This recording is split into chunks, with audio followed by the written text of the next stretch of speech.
Salut, c'est Frédéric Morena de la société Copland. Bienvenue dans mon nouveau tutoriel.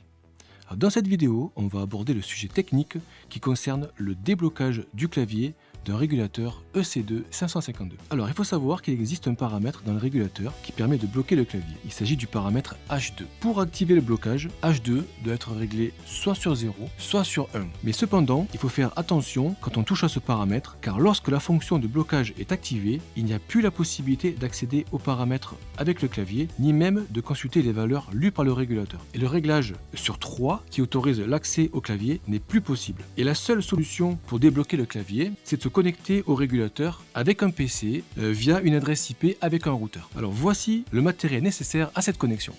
Alors de quoi on a besoin? Tout d'abord, il nous faut le régulateur EC2 552 qu'on va venir alimenter en 24 volts avec un transformateur 24 volts avec le petit connecteur.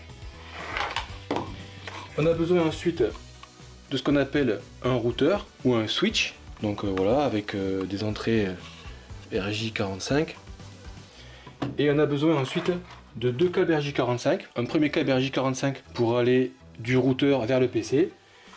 Et on a besoin d'un deuxième câble RJ45 qui va aller du routeur vers le régulateur. Et vous voyez, on a modifié un des embouts du câble pour aller se connecter vers le régulateur. Et ça, je vais vous expliquer comment on fait.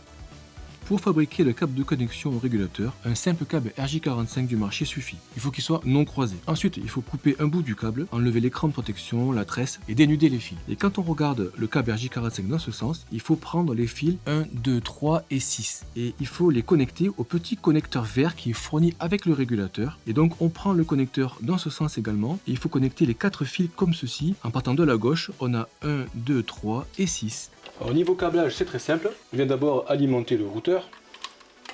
On vient alimenter le régulateur. Voilà, il s'alimente. Là, il fait plein d'alarmes parce qu'il n'y a aucun capteur qui est branché, donc du coup, il est tout en alarme. On vient câbler le câble RJ45 qui va aller se brancher sur le PC. Normalement, mon routeur me dit que j'ai un câble qui est branché ici. Voilà, là j'ai un câble qui est branché. Et ensuite, je viens câbler le deuxième câble RJ45 que je recâble à nouveau sur le routeur, ici par exemple. Pour terminer, on vient connecter le câble qui vient se mettre sur le régulateur. En dessous de l'alimentation, on voit ici marqué RxTX. Donc on câble le connecteur ici, on le branche. Et normalement, le routeur va venir donner une adresse IP au régulateur. Alors, ça prend quelques secondes avant que l'adresse IP arrive.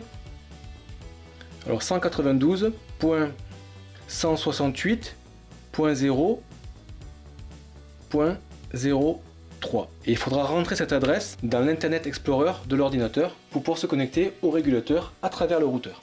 Donc là je vous montre que l'accès est bien verrouillé sur le régulateur. J'appuie sur le bouton PRG pendant 5 secondes normalement et là vous voyez il ne se passe rien. On n'a pas le 0 qui clignote pour vous dire que vous pouvez rentrer le mot de passe. Donc là le clavier est bien verrouillé.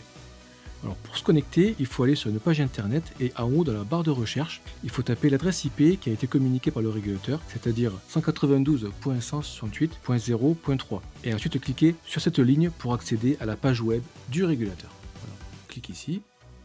Donc la page s'ouvre et comme vous pouvez le voir, il n'y a rien qui s'affiche. Et la raison, c'est parce que le logiciel a besoin de Java pour avoir une page dynamique et afficher les réglages et les valeurs lues. Sauf que Java n'existe plus pour les PC d'aujourd'hui et donc il faut y aller un peu à tâtons pour accéder aux paramètres. Voilà, donc là je viens sur la troisième case en partant de droite, donc tout en haut. Donc je clique dessus et là on me demande le nom utilisateur qui est Emerson ID avec E majuscule et ID majuscule. Ensuite je saisis le mot de passe qui est le chiffre 12 et donc ensuite on se connecte à la page de la gestion de mot de passe et du blocage clavier. Donc nous, ce qui nous intéresse, c'est d'aller sur le paramètre H2. Et donc, comme vous pouvez le voir, il n'y a rien qui s'affiche encore une fois parce que Java n'est pas là. Et donc, nous, on sait qu'il faut aller sur la quatrième possibilité qui est le paramètre 3. Et donc, voilà, quand on fait défiler, ça fait 0, 1, 2, 3. Donc, c'est la quatrième possibilité. Donc, je clique et ensuite, je viens valider en cliquant sur le bouton Apply.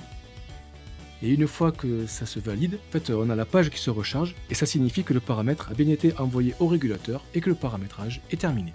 Donc là, maintenant qu'on a fait la manipulation, le clavier est déverrouillé, donc j'appuie sur le bouton PRG pendant 5 secondes. Et au bout de quelques secondes, il y a un 0 qui va clignoter. Voilà, le 0 clignote. J'appuie sur la flèche du haut pour rentrer le mot de passe.